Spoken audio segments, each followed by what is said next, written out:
at the same time. Computers can't. They walk a little, then chew a little, then walk a little more. And the whole computing endeavor depends on the CPU. Damage this tiny little device, and the entire computer ceases to function. That's a far cry from how the human brain operates. There are regions of the brain that control functions like speech and language, but no exact location we can point to and say, aha, that's where words are interpreted. Human thought is highly distributed. The game's changed a bit for computers in recent years. They're now routinely designed with 2, 4, or even more CPUs. But individually, the CPUs are still all alike. Each can do one and only one thing at a time. Not exactly a one-track mind, but not a highly evolved, highly distributed thinking machine either. It's more like a committee of one-track minds. One-track minds of incredible speed and efficiency, but one track nonetheless. I'm Andy Boyd at the University of Houston, where we're interested in the way inventive minds work.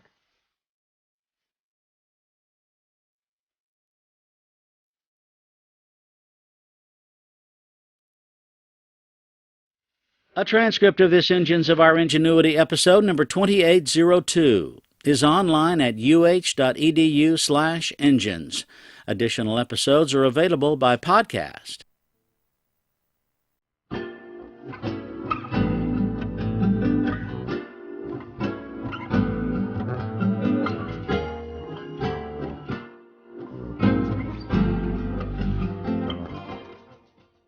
(8:53) Tuesday morning here on KSJE. It's time for our Adopt a Pet Tuesday segment. That's when I get to speak with Amber Francisco, who is joining me live this morning from the Farmington Regional Animal Shelter. Amber, good morning.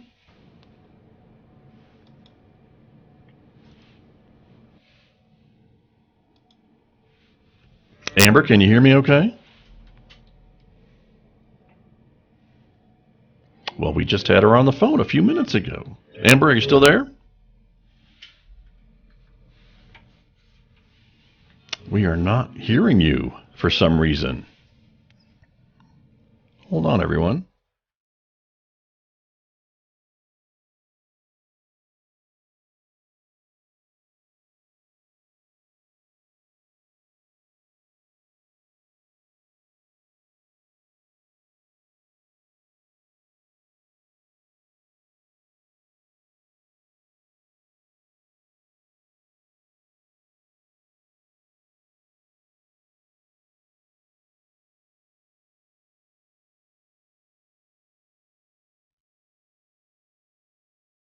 Let's try again and see if Amber Francisco can hear me now on the phone. Amber, are you there?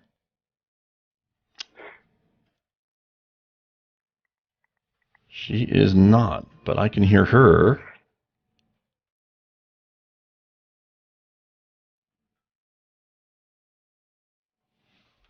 Well, we apologize for the technical problems, everybody.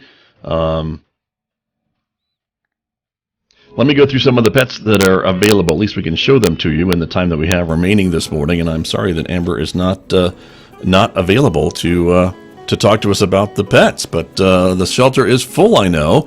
And so let me show you Bert, who is available at the Farmington Regional Animal Shelter this week. Also, there is Shay.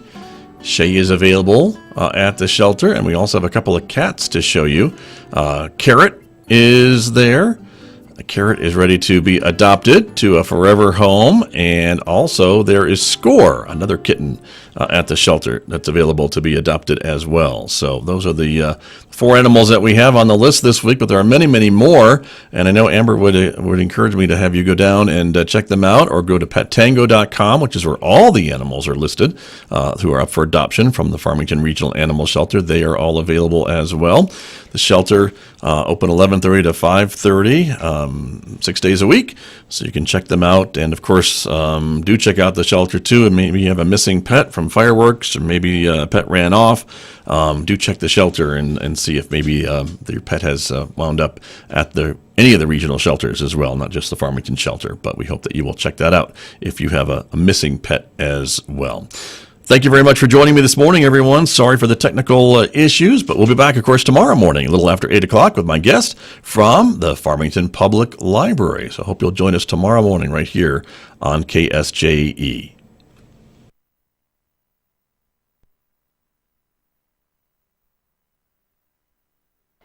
Keep an eye on the Animas River as the Pirates of Penzance land in Farmington this July. Gilbert and Sullivan's Comic Opera opens July 7th in Lyons Wilderness Amphitheater, with performances Thursday through Sunday through July 31st. The show features pirates, policemen, and absurd adventures. There's more Jolt-worthy entertainment coming in August when Annie takes the stage at the Farmington Civic Center. Find out more at visitfarmingtonnm.org and jolt your summer.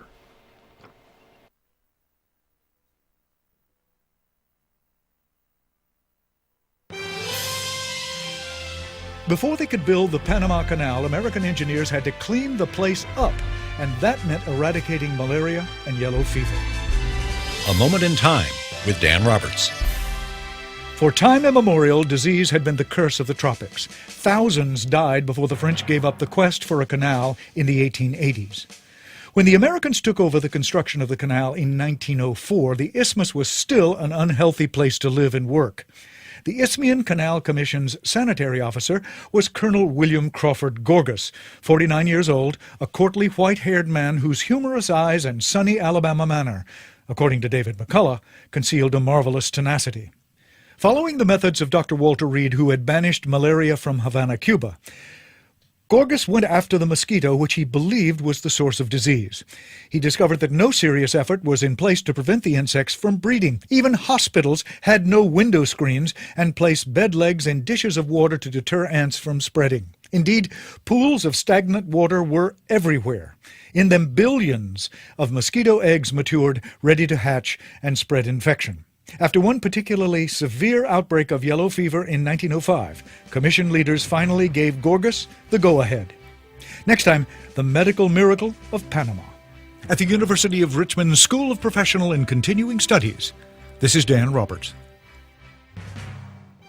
Dan Roberts' new book, Master American History in 1 Minute a Day, a bite-sized romp through 500 years of American history, is available everywhere books are sold. A Moment in Time with Dan Roberts is produced at the University of Richmond with the cooperation of WCVE Public Radio. Our theme music is composed by B.J. Liederman. Our sound engineer is Robert Richards. Transcripts, podcasts, audio, and video are available at